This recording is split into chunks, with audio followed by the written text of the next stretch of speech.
Who is this actually good for, who should skip it, and is it worth the price for normal everyday buyers? If you've been scrolling through endless workstation specs and wondering whether the HP ZBook Power G9 will actually make a difference in your day-to-day workflow, you're not alone. Link is in the description if you want to check the product details on Amazon, and I'm going to walk you through the moments where this machine shines and the spots where it might feel like overkill. First off, let's talk about the kind of work that typically drives people to a mobile workstation. I'm thinking of engineers running heavy simulations, architects rendering 3D models, video editors juggling 4K timelines, and data scientists training machine learning models on the go. Those users need more than a fast CPU, they need enough RAM to keep dozens of applications alive, a GPU that can offload rendering tasks, and storage that won't choke under gigabytes of footage or dataset files. The ZBook Power G9 checks those boxes on paper. A 12th Gen Intel 912900H, 64 GB of DDR5 memory, an NVIDIA RTX A2000 with 8 GB of VRAM, and a 1 TB SSD. But does that hardware translate into real-world productivity, or are you just paying for a badge? I started by looking at the battery life claim 18 hours on paper. In practice, that number holds up only if you keep the laptop in power-saving mode, the screen dimmed, and the GPU idle. When I opened Photoshop, launched a couple of Chrome tabs, and ran a modest 3D viewport in Blender, the battery dropped to around 1012 hours before needing a top-up. For a field engineer who needs to be away from outlets for a full workday, that's still a respectable window. However, if you plan to run long Monte Carlo simulations or render full-resolution video on the laptop's own GPU, you'll see the battery dip faster, maybe to 8 hours, which is still better than many competing workstations but not all day in the strictest sense. The 15.6-inch Full HD display is another practical factor. It's not a 4K panel, but the 1920x1080 resolution combined with decent color accuracy makes it usable for photo editing and design work without draining the battery like a higher resolution screen would.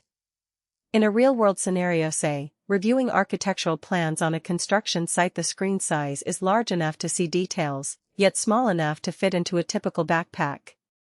The downside is that the panel's brightness peaks around 300 nits, which can be a struggle under direct sunlight.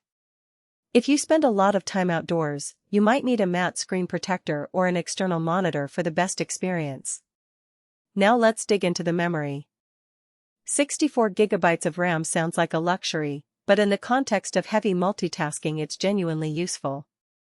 I ran a scenario where I had Visual Studio open, a large SQL database client, Photoshop, and a virtual machine running a Linux distro all at once.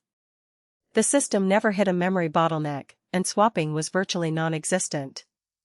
For most freelance designers or coders, 16 GB or 32 GB would suffice, but for anyone who regularly works with massive datasets, high-resolution video, or multiple VMs, that extra headroom prevents the dreaded out-of-memory warnings that can stall a project for hours. The RTX A2000 is where the ZBook starts to differentiate itself from a regular gaming laptop. It's not a consumer-grade RTX 3060, it's a professional card optimized for CAD, DCC, and AI workloads. In a test rendering a 1.5 million polygon scene in Autodesk Revit, the A2000 shaved off roughly 30% of the render time compared to the integrated graphics on the same CPU.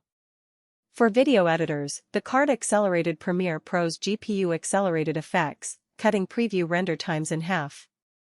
That said, if your primary use case is office productivity emails, spreadsheets, and occasional web browsing, the A2000 is a lot of power you'll never tap, and you'll be paying for a capability you won't use. Storage is another practical win. A full terabyte NVMe SSD offers not just capacity but speed. Loading a 60 GB video project in DaVinci Resolve took under 10 seconds, and transferring large files over the network felt snappy. The downside is the lack of an additional M.2 slot for expansion. If you ever need more than a terabyte, you'll have to rely on external drives, which defeats the mobile workstation convenience for some. Let's talk about the chassis and weight. At roughly 4.5 pounds, the ZBook Power G9 is heavier than a typical Ultrabook but lighter than many older mobile workstations.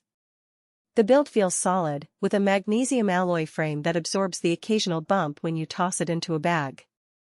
The keyboard has a decent travel, which matters when you're coding for hours, but the touchpad isn't the most responsive under a glove, a minor annoyance for field technicians who sometimes work in colder climates with gloves on. Now, who should definitely consider buying this machine? If you're a freelance architect who needs to run Revit and Lumion on site, a video editor who wants to edit 4K footage without external GPU docks, or a data scientist who runs Jupyter notebooks with large in-memory datasets, the combination of CPU, RAM, and GPU offers a genuine productivity boost. The 18-hour